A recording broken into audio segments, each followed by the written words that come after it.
33 ஆண்டுகளுக்கு அப்புறம் மீண்டும் திரையரங்குகள்ல அண்ணாமலை திரைப்படம் வெளியாக இருக்கு. ஏற்கனவே ரஜினியின் பாஷா, பாபா, கமல்ஹாசனின் நாயகன், வேட்டையாடு விளையாடு, ஆளவந்தான், விஜயகாந்தின் கேப்டன் பிரபாகரன், விஜயின் கில்லி, சச்சின், சூர்யாவின் வாரணமாயிரம், தனுஷின் யாரடி நீ மோகினி, சேரனின் ஆட்டோகிராஃப் உள்ளிட்ட பல படங்கள் ரீ-ரிலீஸ் செய்யப்பட்டன. மீண்டும் வெளியாகும் படங்கள் வரிசையில சூப்பர் ஸ்டார் ரஜினிகாந்த் சுரேஷ் கிருஷ்ணாவுடன் முதல் முறையா இணைந்து பணியாற்றிய திரைப்படமான அண்ணாமலை விரைவில் ரீ-ரிலீஸ் ஆகுது. ரஜினிகாந்துடைய 75வது பிறந்த நாளை ஒட்டி டிசம்பர் 12ஆம் தேதி இந்த படம் மீண்டும் திரைக்கு வருது. கே. பாலச்சந்திரனின் கவிதாலயா தயாரிப்பில் வெளியான அண்ணாமலை படத்தில் குஷ்பு, ரேகா, ராதாரவி, ஜனகராஜ், நிழல்கள் ரவி, மனோரமா ஆகியோரும் நடிச்சிருந்தாங்க. தேவா இசையமைத்த பாடல்கள் ரசிகர்கள் மத்தியில மிகுந்த வரவேற்பை பெற்றது குறிப்பிடத்தக்கது. தாவேக தலைவர் விஜயின் அரசியல் பிரவேசம் குறித்து இசையமைப்பாளரும் நடிகருமான விஜய் ஆண்டனி பேசியிருப்பது கவனம் பெற்றுள்ளது. அண்மையில் நடந்த தாவேக சிறப்பு பொதுக்குழு மற்றும் செயற்குழு கூட்டத்தில் விஜய் கலந்து கொண்டு பேசும்போது எனது அரசியல் பயணம் இன்னும் வேகமாக இருக்கும் என்றும் திமுக மீது கடும் விமர்சனத்தையும் முன்வைச்சிருந்தார். கூட்டத்தில் கலந்து கொண்ட மாவட்ட செயலாளர்கள், நிர்வாகிகள் நாமக்கல் மற்றும் கரூரில் பிரச்சாரம் செய்துவிட்டதால் அருகில் உள்ள மாவட்டமான சேலத்தில் இருந்து மீண்டும் பிரச்சாரத்தை தொடங்க விஜய்க்கு கோரிக்கை வச்சிருந்தாங்க. அதன் தொடர்ச்சியா சேலத்தில் விஜய் சுற்றுப்பயணம் செய்ய திட்டமிட்டிருக்காரு. இதற்காக அனுமதி கோரி காவல் ஆணையர் அலுவலகத்தில் தாவேகாவினர் மனு அளிச்சிருக்காங்க. காவல்துறை அனுமதியை பொறுத்து தேதியை இறுதி செய்ய விஜய் திட்டமிட்டுள்ளதாக தகவல் வெளியாகியிருக்கு. இந்த சூழல்ல தான் விஜயின் அரசியல் பிரவேசம் குறித்து நடிகர் விஜய் ஆண்டனியிடம் செய்தியாளர்கள் கேள்வி எழுப்பியிருக்காங்க. அதற்கு பதிலளித்த அவர், அரசியலில் எத்தனை பேர் போட்டியிட்டாலும் மகிழ்ச்சிதான் என்றும், அதனை ஏன் போட்டியாக பார்க்க வேண்டும், விஜயும் வரட்டும், அவரை போல் இன்னும் பலரும் வரட்டும், மக்களுக்கு சேவை செய்யட்டும்னு பதில் கூறியிருக்காரு. தற்போது அரசியல் களத்துல குதிச்சிருக்காப்ல. வருகின்ற சட்டமன்ற தேர்தலில் அவருடைய இது எப்படி இருக்கும், அதை பற்றி உங்களுடைய கருத்து சார்? தெரியலங்க. ஆக்சுவலாக எனக்கு பெரிய அரசியல் அறிவெல்லாம் கிடையாது. நான் ஆக்டர்னு நீங்கள் சொல்லி தான் எனக்கே தெரியும். நான் ஆக்டரா ஏதோ ட்ரை பண்ணிட்டு இருக்கோம். ஸோ எல்லாருமே போட்டி போடுறாங்க. எல்லாரோட நோக்கம் என்னென்னா கண்டிப்பாக மக்களுக்கு ஏதாவது செய்யணும்னு நினைக்கிறாங்க. ஸோ அதில் எத்தனை பேர் குதிச்சாலுமே சந்தோஷம்தான். நீங்கள் கூட போய் குதிக்கலாம், மக்களுக்கு ஏதாவது பண்ணணும்னு நினைக்கலாம். ஸோ இதை ஏன் நம்ம போட்டியாக பார்க்கணுன்னே தெரியல. மக்களுக்கு நல்லது பண்ணுறதுக்காக படப்படையாக எல்லாம் கிளம்பி வராங்க. அப்படி தான் நான் பார்க்குறேன். ஸோ அவரும் வரட்டும், இன்னும் பலரும் இறங்கி செய்யட்டும். காலேஜை கட்டடிச்சிட்டு படம் பார்க்க போகாதீங்கன்னு மாணவர்களுக்கு நடிகர் கவின் அட்வைஸ் கொடுத்திருக்காரு. தமிழ் சினிமாவில் வளர்ந்து வரும் நடிகர்களில் ஒருவரான கவின் நடித்த லிஃப்ட், டாடா, ஸ்டார் போன்ற படங்கள் நல்ல வரவேற்பை பெற்றது. அண்மையில் வெளிவந்த கிஸ் கலவையான விமர்சனங்களை பெற்றது. தற்போது கவின் நடிப்பில் உருவாகி உள்ள படம் மாஸ்க், வெற்றிமாறனின் கிராஸ் ரூட் பிலிம்ஸ் நிறுவனமும் பிளாக் மெட்ராஸ் நிறுவனமும் படத்தை தயாரிக்க அறிமுக இயக்குனர் விக்ரணன் அசோக் இயக்கியிருக்காரு. ஆண்ட்ரியா முக்கிய கதாபாத்திரத்தில் நடிக்க கவினுக்கு ஜோடியா தெலுங்கு நடிகை ருஹானி சர்மா நடிச்சிருக்காங்க. சார்லி, பாலசரவணன், விஜே அர்ச்சனா ஆகியோரும் படத்தில் இடம்பெற்றுள்ளனர். இப்படம் திரையரங்குகளில் வெளியாகியுள்ள நிலையில் மதுரை தனியார் கல்லூரியில் நடந்த பட ப்ரமோஷன் விழாவில் கவின் பேசியது இணையத்தில் வைரலாகிட்டு இருக்கு. ஒருவேளை படித்திருந்தால் இதைவிட சிறப்பான இடத்திற்கு கூட நான் சென்றிருப்பேன் என்றும், என்ன பிடிக்கிறதோ அதை படியுங்கள், என்ன வேலை பிடிக்கிறதோ அதை செய்யுங்கள் என அட்வைஸ் கொடுத்திருக்காரு. தனது படம் வெள்ளிக்கிழமை ரிலீஸ் ஆனாலும் கல்லூரியை கட்டடித்து விட்டு படத்திற்கு செல்லாமல் விடுமுறை தினமான சனி, ஞாயிறு தினங்களில் தனது படத்தை பார்க்குமாறு கூறியிருக்காரு. இந்தியாவில் பெண்களுக்கான பாதுகாப்பு குறைபாடு உள்ளதாக நடிகை கீர்த்தி சுரேஷ் வருத்தம் தெரிவிச்சிருக்காங்க.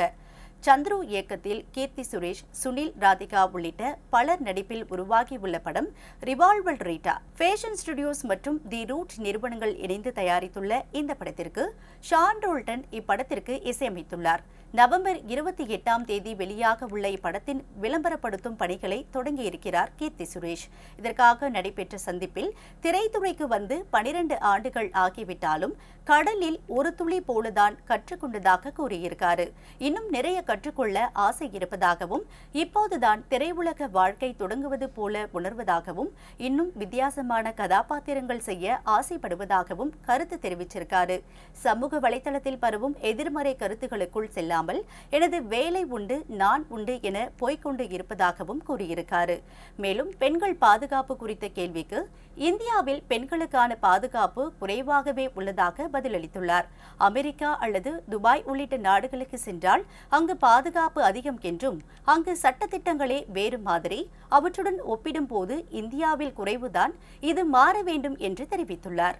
நடிகர் விஜயோட இடத்தை நிரப்புறதுக்கு தாம் வரலன்னு டிடிஎஃப் வாசன் தெரிவிச்சிருக்காரு. ராதா பிலிம் இன்டர்நேஷனல் நிறுவனம் சார்பில் GR மதன்குமார் தயாரிப்புல கருணாநிதி இயக்கத்துல தயாராகி இருக்கும் படம் IPL. இந்த படத்துல கிஷோர், டிடிஎஃப் வாசன், அபிராமி, குஷிதா ஆகியோர் நடிச்சிருக்காங்க.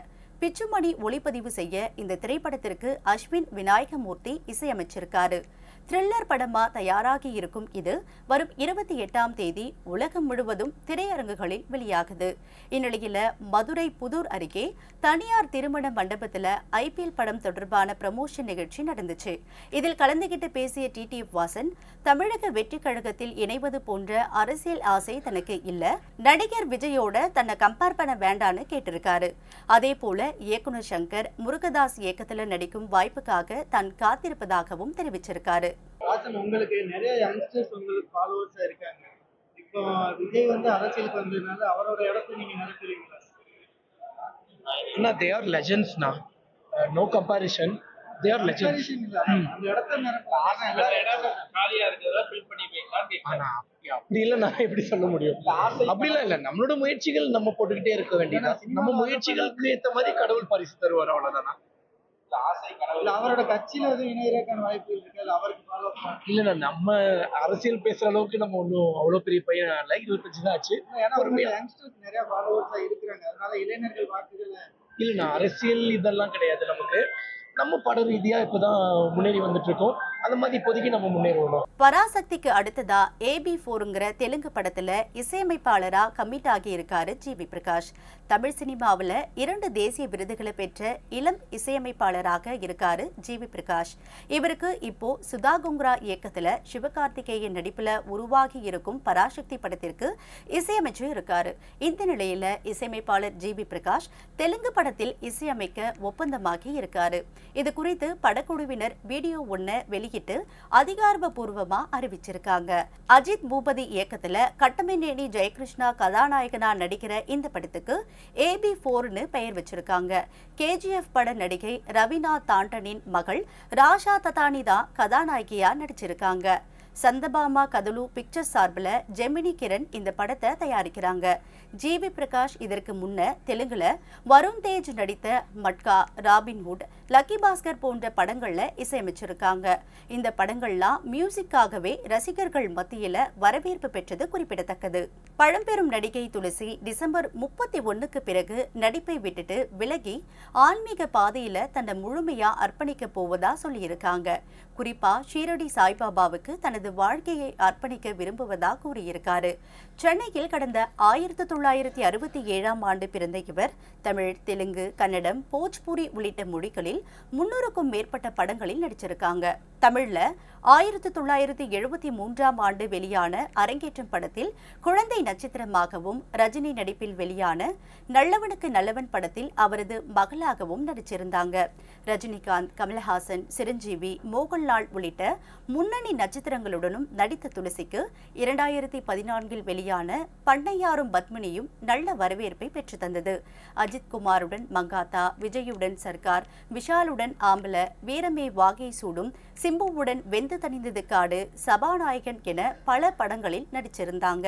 கடைசியாக அண்மையில வெளியான ஆரோமலை படத்தில் நடிச்சிருந்தாரு. இந்த நிலையில தான் நடிப்பை விட்டுட்டு விலகி ஆன்மீக பாதையில செல்வதா அறிவிச்சிருக்காங்க. நடிகர் மம்முட்டி வில்லனாக நடிக்கும் களம் காவல் என்னும் புதிய திரைப்படத்தின் வெளியீடு ஒத்திவைக்கப்பட்டிருக்கு. மூத்த நடிகரான மம்முட்டி ரோட் சார்ஜ், புழு, பிரம்மயுகம் ஆகிய திரைப்படங்களை தொடர்ந்து மீண்டும் வில்லனாக நடித்துள்ள புதிய படம் களம் காவல். இந்த படத்தை நடிகர்கள் துல்கர் சல்மான் மற்றும் மம்முட்டி இணைந்து தயாரிச்சிருக்காங்க. இயக்குனர் ஜிதின் கே ஜோஸ் இயக்கிய இந்த படத்தில் நடிகர் விநாயகன் முக்கிய கதாபாத்திரத்தில் நடிச்சிருக்காரு. கிரைம் த்ரில்லராக உருவாகியுள்ள இந்த படத்தின் ட்ரெய்லர் கடந்த சில நாட்களுக்கு முன்பு வெளியாகி பெரும் எதிர்பார்ப்பை ஏற்படுத்தியிருந்தது.